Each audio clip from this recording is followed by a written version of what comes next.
perbezaan sistem pendidikan Malaysia dan Indonesia? Memahami perbezaan kluster pendidikan itu, siapa klien kita? Orang yang akan dapat. Kalau nak compare dua universiti, biasa comparison tu orang akan buat tentang apa? Sebab benda tu dah banjir, dia dah kampung tu dah banjir. Kampung tu telah dibersihkan oleh NGO, oleh Jabatan Kerajaan, agensi dan sebagainya. Kampung tersebut telah menerima bantuan juga. Tak ada wang kesan ke, bantuan beras ke, benda-benda kan. Tapi yang kekurangan dia sekarang, kekurangan emosi untuk agensi cakap bangsa dia adalah hidup tingkatkan vibe community. Itu IPAN juga buat benda-benda macam tu. Macam mana daripada contoh macam UIA,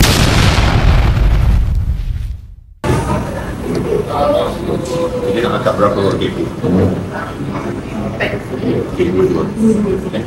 Okey, itu memahami itu apa yang kita dapat, what we gain. Dalam pendidikan itu juga, dalam kluster pendidikan itu juga, apa yang kita boleh sumbangkan. Itu objektif kedua. So, apa yang kita boleh sumbangkan dalam kluster pendidikan?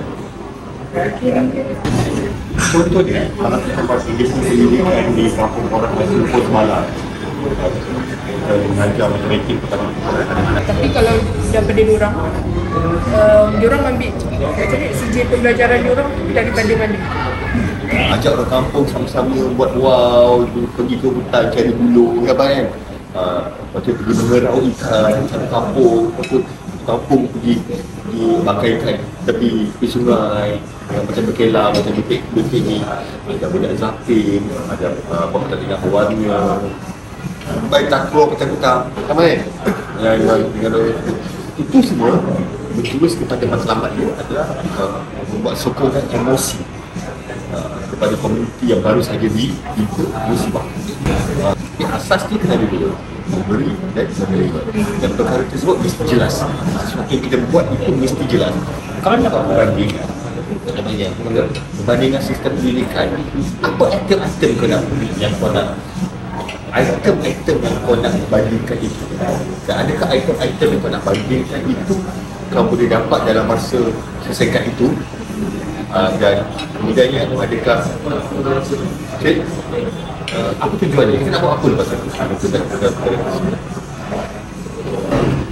Kalau kita buat dekat pantai apa semua tu kan, kita buat survey, kita tema kita adalah environment.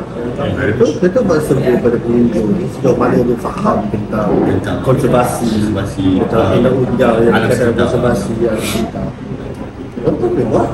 Kepada pelajar-pelajar universiti itu, sejauh mana mereka memahami budaya mereka. So,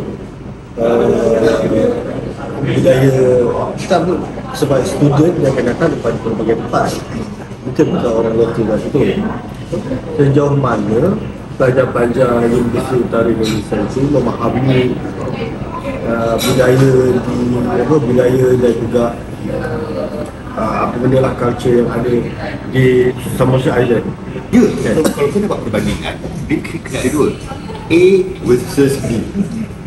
So kalau A itu datangnya daripada Universiti Utara Sumatera itu, so B itu datangnya daripada mana?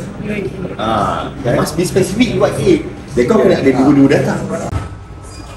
So kalau kau nak buat banding, kau kena buat dua lah. Satu kau pakai UIA, tapi kau boleh bandingkan lah pelajar UIA dia apa yang mendorong dia untuk terlibat dengan aktivitas punya capacity untuk research, untuk journal paper nak cari, itu mana tahu sebab dia boleh bagi citation yang tepat supaya dia tapi kalau tak semakin tepat pun better kan macam itu. Masih boleh sekali kalau buat mesti buat apa?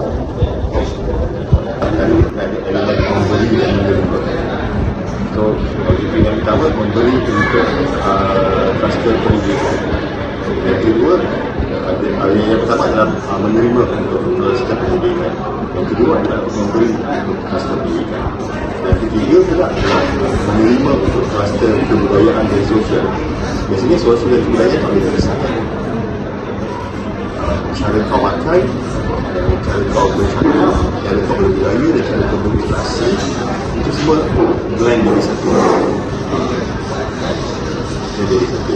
Kemudian yang keempat ialah kau menerima pula, memberi pula untuk plastik itu.